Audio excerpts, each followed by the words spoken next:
He told me it was his little brother, a kid from his dad's second marriage born after I joined the family.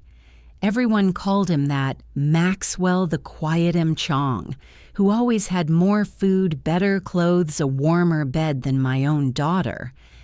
But one night, I found his medical file. Same blood type, same last name, same father. That boy wasn't my brother-in-law. He was my husband's secret son with another woman, and I had been forced to raise him like a sister, like a fool, but not anymore. They said he was family. That was the word they used over and over. Family. Maxwell came to live with us when my daughter Lily was 3. They told me he was Andrew's much younger half-brother, born from some late, complicated remarriage on his father's side. His mother had died, young, poor woman.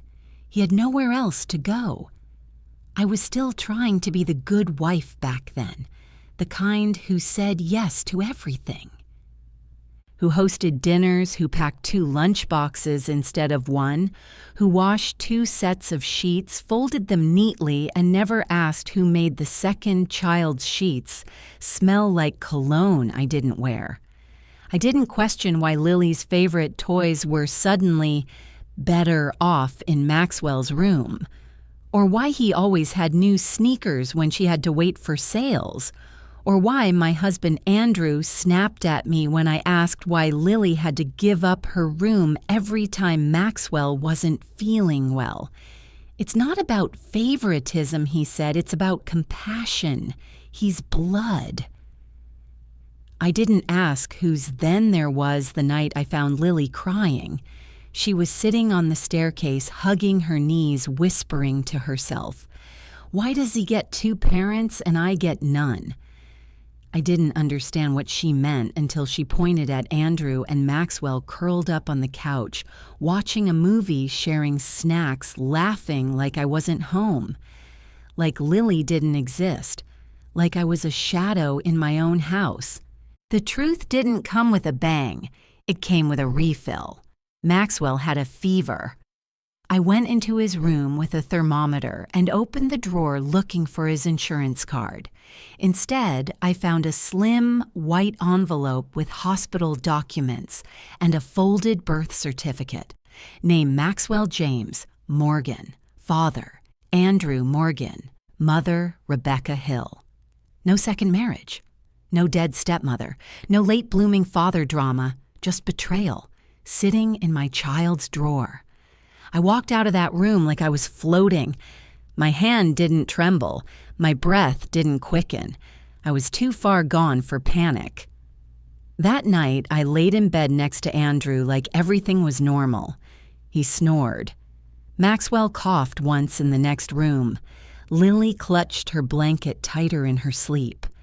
I stared at the ceiling, and I made a decision. I wasn't going to scream. I wasn't going to beg. I wasn't going to throw anything or confront anyone. I was going to prepare. Because if they had built a life on lies, I would burn it down with truth. The next morning, I made French toast. Maxwell liked his with powdered sugar and cinnamon. Lily preferred hers plain with strawberries. I served both smiling, quiet, steady. Andrew sat at the head of the table, scrolling through his phone, oblivious. Maxwell chatted about soccer practice. Lily barely touched her plate. I didn't eat. I was watching, calculating, and already erasing myself from the house, digit by digit. Step 1, the money. I started by changing my payroll deposit to a private account. It was easy. My salary had always gone into our shared fund, the one Andrew used to pay his credit cards and family expenses, most of which were labeled Maxwell.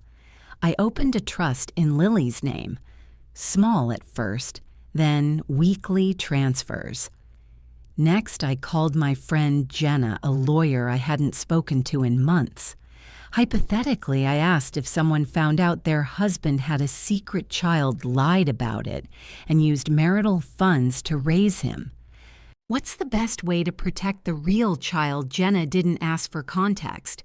She just said start documenting everything, especially financials, especially conversations. So I did. Step 2, the lies. I started taking photos, saving screenshots, Maxwell's birthday party with a suspiciously familiar guest list, Andrew introducing himself at school as Maxwell's father with pride, old photos him holding baby Maxwell at the hospital, timestamp 2 years before we met. He told me his dad had died that month. He hadn't. Step 3, the silence.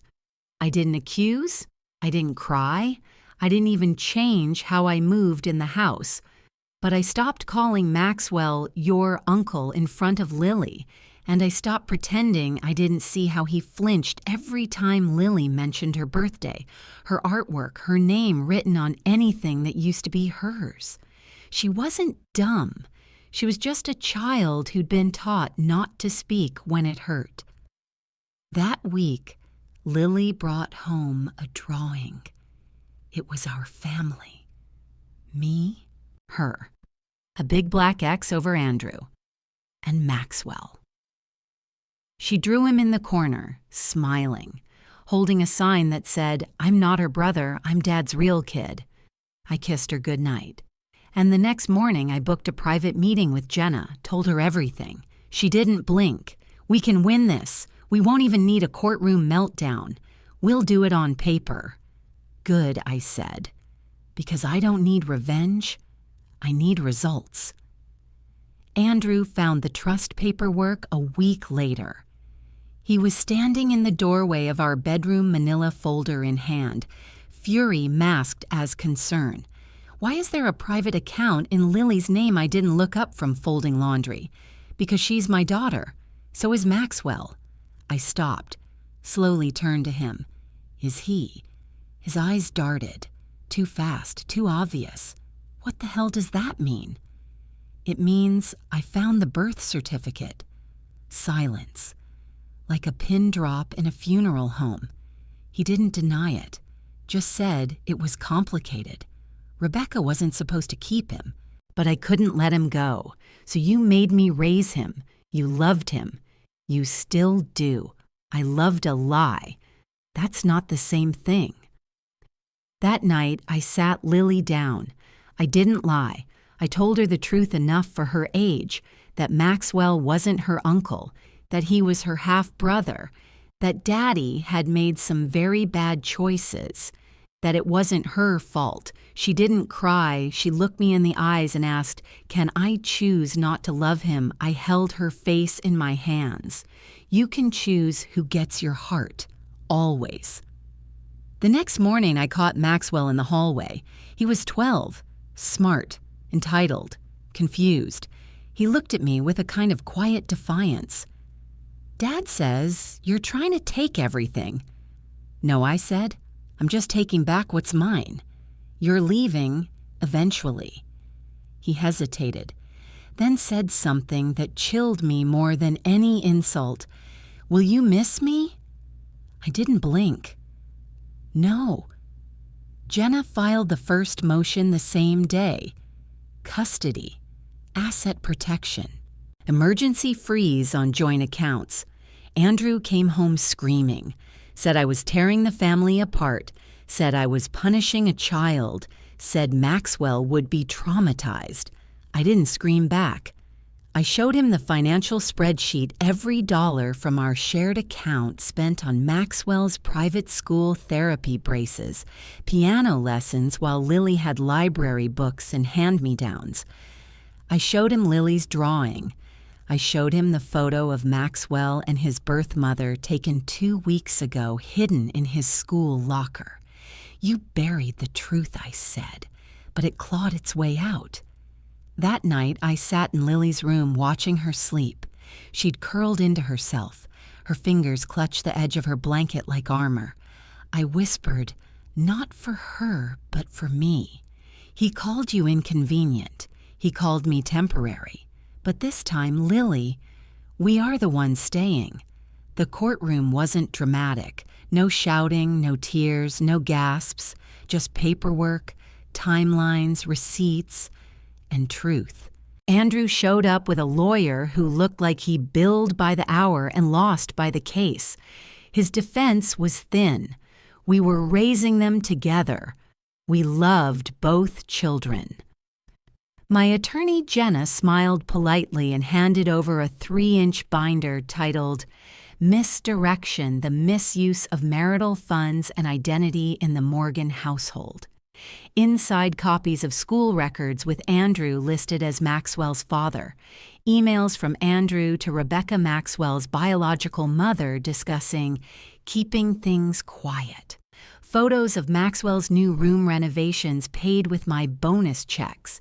And then Lily. She took the stand. Brave, small, clear. He never came to my school things, but he always came to Max's games.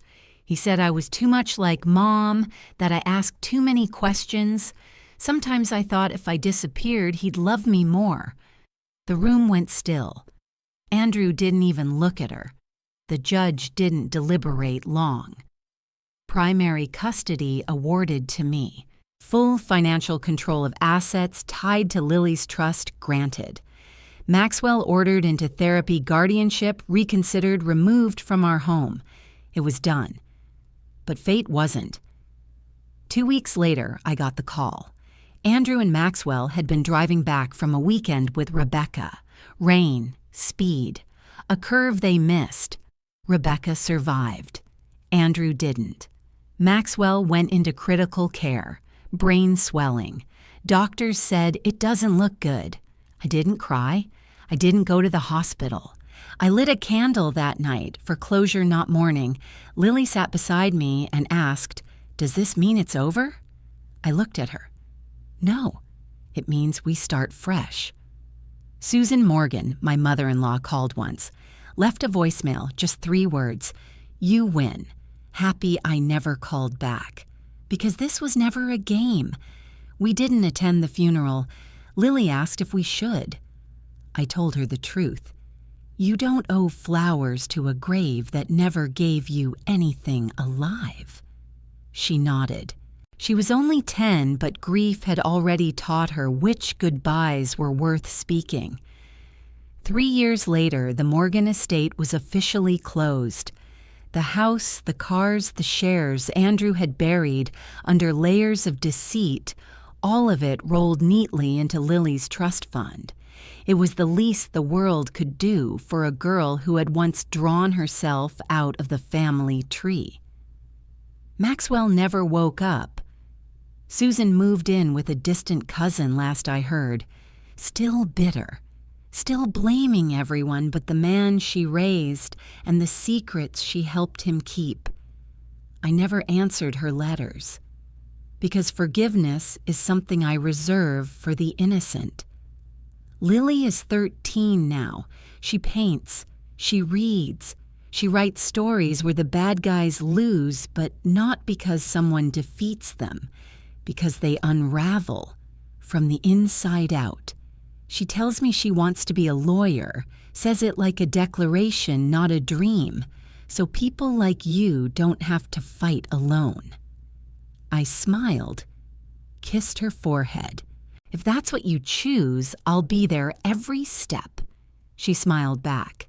I know, you always were. Sometimes people ask if I regret not speaking up sooner. If I regret the years I spent swallowing silence, loving a lie, mothering a child who never once called me his. No, because regret assumes I had a choice. Back then, I didn't, but I do now, and I choose peace. I choose my daughter. I choose the truth. He made me raise his secret. He buried his shame in my home. But in the end, I walked away, not with guilt or ruin, but with the only inheritance that mattered, a daughter who knows her worth, and a future no one will ever rewrite for her again.